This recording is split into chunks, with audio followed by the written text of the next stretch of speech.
In October 11, 2025, the story of Mariam Sander took a surprising twist when she was granted presidential pardon by the Nigerian President Bola Tinubu after spending just 6 years in prison. Accordingly, I hereby sentence Mariam Sander to death by hanging until she dies. This I have done, believing that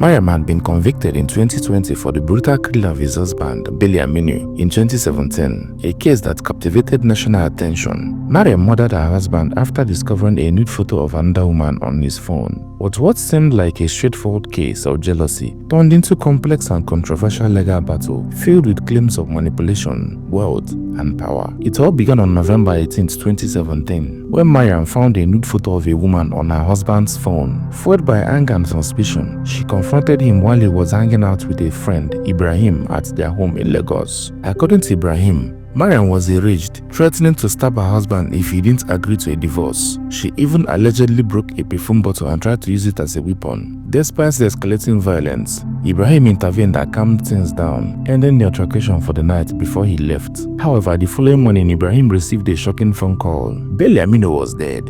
When Ibrahim arrived at the house, he discovered that the police had already been called and the body had already been taken away. As he went to the morgue, he observed signs of violent struggle, stab wounds, bite marks, and bruises. It quickly became clear that Mariam was likely responsible for her husband's death. Upon further investigation, it became apparent that the crime scene had been tampered with. The police found that blood had been cleaned up and the area had been rearranged to fit Mariam's version of events. She claimed that during argument, Biliaminu had fallen on top of a broken shisha bottle, which caused the fatal injuries. But investigators found no evidence to support her story. The bottle she claimed had been broken was found intact, and the lack of blood at the scene raised further suspicions. Mariam's defense was that the altercation had been a tragic accident, but the mounting evidence suggested otherwise. She was charged with murder and the trial began soon after. During the trial, Mariam's defense team painted her as a grieving wife who had acted out of passion and in the heat of the moment. But witnesses, including Ibrahim, testified that Mariam had threatened to kill her husband even before the incident, which contradicted her claims of an accidental death. Additionally, the prosecution pointed out the lack of murder weapon, which suggested that Mariam had deliberately manipulated the crime scene. A controversial aspect of the case was the arrival of her pregnancy. As Mariam faced death penalty, she gave birth to a son, whom she named after her late husband. Some speculated that Mariam had orchestrated the pregnancy as a strategy to garner sympathy, knowing it could influence the court's decision. While there was no direct evidence to support this claim, it fueled the perception that Mariam had used her family's connection and clever manipulation to escape full responsibility for her actions. In January 2020, Mariam was convicted of murder and sentenced to death by hanging. Her reaction to the verdict shocked many. She screamed in court,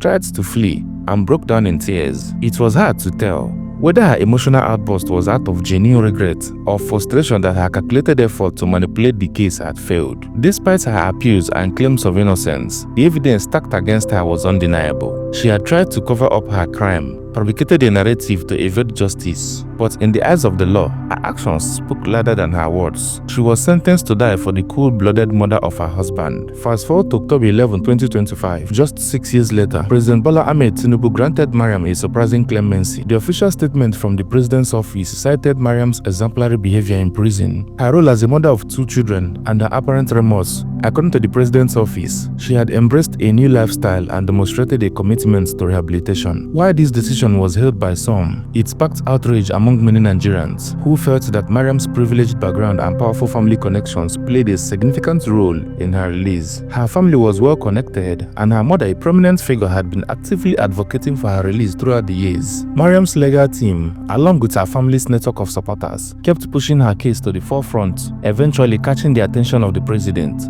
Her story raised uncomfortable questions about privilege, justice, and inequality in the Nigerian legal system. Many Nigerians wondered if a man who had killed his wife under similar circumstances would have been granted such leniency. The case of Mariam Sander underscores harsh truth about the role wealth and connections play in the Nigerian justice system. Mariam's family was influential, and her education abroad added to her image as an intelligent, well-connected woman. Her ability to manipulating the situation, from orchestrating the pregnancy to ensuring the crime scene was tampered with, showed just how far she was willing to go to avoid accountability. Her release just 6 years after a brutal murder is a stark reminder that the powerful often find ways to escape the full consequences of their actions, while the poor and disenfranchised rot in jail for crimes they may not have committed. Those with money and influence can walk free, no matter the severity of their crimes. Now that Mariam has been granted a presidential pardon, the question remains, how will her victim's family feel about this? Can they live with the fact that the woman who killed their son, brother, friend has been set free?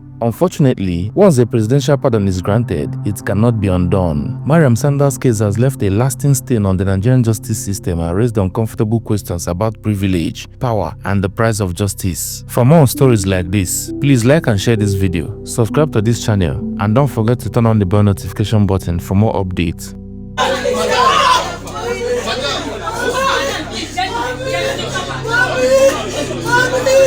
But you know she can't compose herself. It's obvious that